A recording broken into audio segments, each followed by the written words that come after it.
السلام عليكم ورحمة الله وبركاته. ازيكم يا حبايبي؟ عاملين ايه؟ يا رب دايما تكونوا بخير. قبل ما نبدأ الفيديو مع بعض صلوا على النبي، اعملوا متابعة على القناة ودوسوا لايك واكتبي لي تعليق. النهاردة بقى السبت، مفيش مدارس عندنا، احنا عندنا جمعة وسبت اجازة. بكرة ان شاء الله هيبدأوا بقى امتحانات عملي، فبعد يوم طويل كده وبعد حيرة مش عارفين نطبخ ايه، هنتغدى ايه، والجو حر اصلا، نار نار، مش قادرين نتحمل الحرارة الصراحة.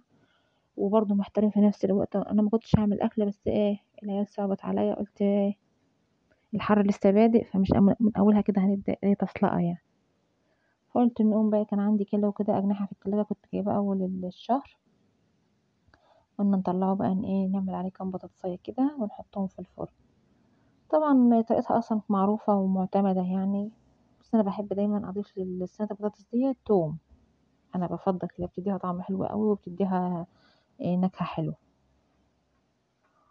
تقطع طبعا البطاطس بقى التقطيعه اللي انت عايزاها، إيه بالشكل اللي انت عايزاه، بس يعني تخليها سميكة شوية عشان خاطر تاخد إيه تسوية الجناح، ما تتهرش والجناح يبقى لسه ني.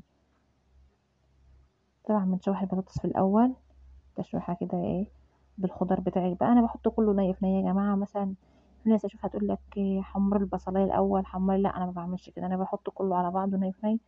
كل شويه احط نوع خضار وادي تشويحه كده، نوع خضار وادي تشويحه، والاخر بدخلها كلها الفرن مره واحده، تطلع زي الفل وبتبقى هاديه، ما تتعبش المعده وما تتعبش الكلام ده كله.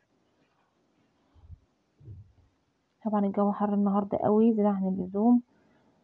هو بيقولوا النهارده بس ما نعرفش بقى يا ترى النهارده بس ولا. طبعا دخول المطبخ حان بقى مكروه مكروه. بس طبعا هقول لك ناكل جبنه وبطيخ. اسعار البطيخ انا مش عارفه في ايه الصراحه. البطيخه بتبدا من 100 جنيه وانت طالعه، والله اعلم مثلا تطلع طعمها حلو ولا لا. فيعني طبعا الكلام ده طبعا يعني فوق امكانياتنا ان احنا مثلا نجيب جبنه وبطيخ والكلام ده. تنسى دخلتلك في 200 جنيه جبنه وبطيخ.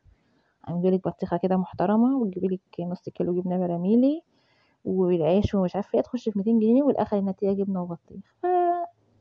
بايظه بايظه بقى، قلنا نعمل اكل.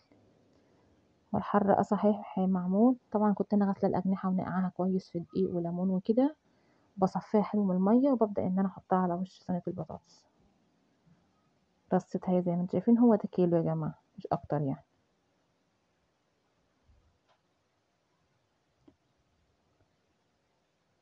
تحطي برضو ياخد تشويحه معاه كده، كله بيتحط مع بعضه تشويحه وبعدين تدخليه لاخر الفرن. دي معلقه صلصه كانت عندي بحطها على الوش كده، بتديها لون. انا كنت طبعا برضو بشره طماطميه كده او مقطعها صغير برضو مع صينيه البطاطس مع الفلفل مع البصل مع الثوم مع توابلك مع كل حاجه، بس ضيفي برضو معلقه صلصه بتدي لون حلو. طبعا حالا بعد ما رصيتها رجعت قلبتها. تقولي لي بقى انت رصتها ليه؟ هقول لك ما اعرفش. يعني انت بترصيها ليه طالما انت هتقلبيها؟ ما اعرفش. رصيتها ورجعت قلبتها تاني، نحكشتها تاني.